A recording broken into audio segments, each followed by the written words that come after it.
Le mercato s'enflamme. Un des jeunes talents les plus prometteurs de la Masia, Dro Fernandez, pourrait quitter le FC Barcelone cet hiver pour rejoindre le Paris Saint-Germain. Le milieu offensif de 18 ans aurait décidé d'activer sa clause libératoire et de chercher un nouveau défi. Les sources indiquent que le PSG est en pole position dans ce dossier, avec une offre déjà formulée et des négociations bien avancées pour boucler son transfert dès janvier. À l'intérieur du vestiaire catalan, plusieurs joueurs pensent déjà qu'il se dirigera vers Paris, malgré l'intérêt d'autres clubs européens. Interrogé à ce sujet, Luis Enrique a botté en touche en conférence de presse, déclarant qu'il ne pouvait pas répondre sur cette question pour le moment. Un possible coup majeur du PSG dans ce mercato hivernal, à suivre de très près. À la veille de la finale de la CAN 2025 face au Maroc, Pape Thiaw s'est présenté devant la presse avec lucidité et détermination. Il a reconnu que le Maroc est considéré comme favori du match, notamment au regard du classement mondial, tout en rappelant que ses joueurs sont très bien préparés pour ce rendez-vous de rêve. Le coach des Lions de la Teranga a aussi tenu à saluer l'effort collectif de son groupe, soulignant le travail accompli pour atteindre cette finale désormais à portée de main. Mais la conférence n'a pas été que sportive.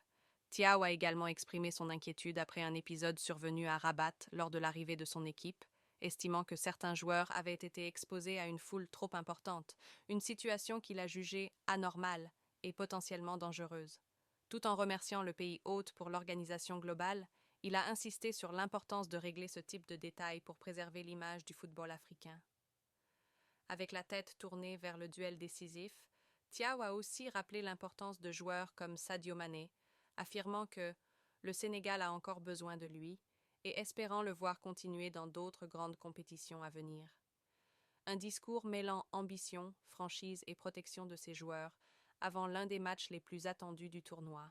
Quand Luis Enrique est arrivé au Celta de Vigo, tout a changé, mais pas forcément comme prévu. Augusto Fernandez raconte qu'au début, tout était si méthodique qu'il avait l'impression que l'équipe pensait trop chaque mouvement, au point qu'il a dit au coach « Mister, vous nous robotisez, nous ne sommes pas des ordinateurs. » Au départ, le Celta peinait, les résultats n'étaient pas là, et les joueurs ne comprenaient pas vraiment les exigences tactiques.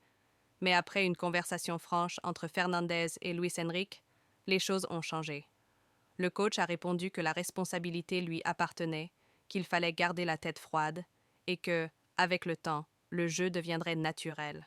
Finalement, l'équipe a fini la saison avec une identité et un jeu solide, terminant autour de la 9e place en Liga grâce à une possession agressive et structurée.